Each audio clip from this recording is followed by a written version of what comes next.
সংসারে কে আছে? কেউ নাই আপনার?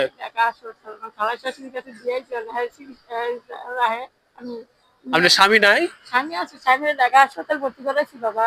ঢাকা হাসপাতালে ভর্তি আছে? অ্যাক্সিডেন্ট করছে? না না, কিডনি নষ্ট আছে। তার কিডনির সমস্যা। আপনার পরিবারে আপনজন কেউ নাই? বাবা আর কত দিবে যে একটা বছর 2টা বছর লাগে পর মানুষ আর কখন দেয় পারে। নিজের ছেলে মেয়ে নাই আপন বলতে? না, 2 সন্তান আছে, মারি জ্বালাইছে, মারা গেছে। মারা যাওয়ার পর 2বার স্ট্রোক করছে, 2 সন্তান মারি দিয়া। 2 সন্তানই মারা গেছে? হ্যাঁ হ্যাঁ বাবা। এখন আপনার হাজবেন্ড কই আছে? ঢাকা হাসপাতাল আছে। ঢাকা হাসপাতালে আছে। তা আপনার সংসার চলে কেমনে? এই মাঝে তো বুঝা বুঝা নেই। এটা সারাদিন যে আপনার সহযোগিতা পান এটি দিয়ে আপনার সংসার চলে? হ্যাঁ বাবা। এটা দিয়ে কি আপনার স্বামীর চিকিৎসা করা হয়? হয় না তো, এটা এরকম মাঝে তো চাই। তোমার কাছে চাই বাবা, কিছু দিয়া তো। আপনার স্বামী কোথায় আছে? ঢাকা হাসপাতালে? তার কিডনির সমস্যা। দুটো কিডনি নষ্ট আছে। এখানে থাকেন কোন জায়গায়? IT school. আইটি স্কুলে? প্রতি শুক্রবার করে কত পান? পাই কোনো সময় 200 পাই, কোনো সময় 300 পাই। কোন সময় 200-300?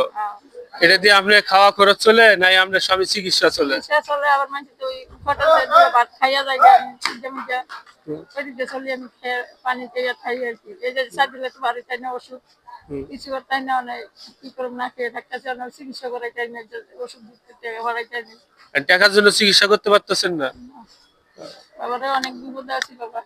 অনেক বিপদে আছেন? বাবা আমরাও চেষ্টা করব। আপনারা শুনতে পারলেন, এই মুরব্বী তার অসুস্থ স্বামী নিয়ে অনেক কষ্টে আছে। তার স্বামী বর্তমানে ঢাকা মেডিকেল কলেজে ভর্তি। দীর্ঘদিন ধরে তার স্বামী কিডনি সমস্যায় ভুগতেছে।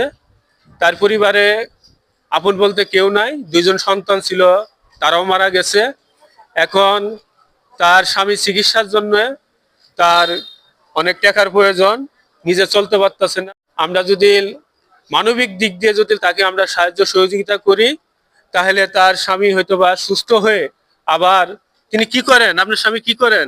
আমার স্বামী ঢাকা চাকরি করতো, চাকরি করতো। তিনি যদি সুস্থ হন আবার কি চাকরি করতে পারবেন? কাজে ফিরতে পারবেন? না, চাকরি দিত না। আর চাকরি দিবে না? না। তিনি সুস্থ হলে আর কাজ করতে পারবেন না? যদি সুস্থ হয় তাহলে কাজ করলে অন্য কাজ করে খাইতে। আপনারা শুনতেই পাচ্ছেন বন্ধুরা, ওনার স্বামী যদি সুস্থ হয় তাহলে যাই হোক হালকা হোক সে কাজ করে খাইতে পারবে, তার সংসারে একটা সচ্ছলতা ফিরে আসবে। আমাদের পেজের মাধ্যমে আমরা এসব অসহায় বোন ভাইদের আমরা সহযোগিতা করে আসতেছি। আপনারাও যদি এই সহযোগিতায় অংশ নেন তাহলে অবশ্যই যোগাযোগ করবেন। আপনাদের সাহায্য আমরা সঠিক নিয়মে তাদের হাতে পৌঁছাই দিব ইনশাআল্লাহ।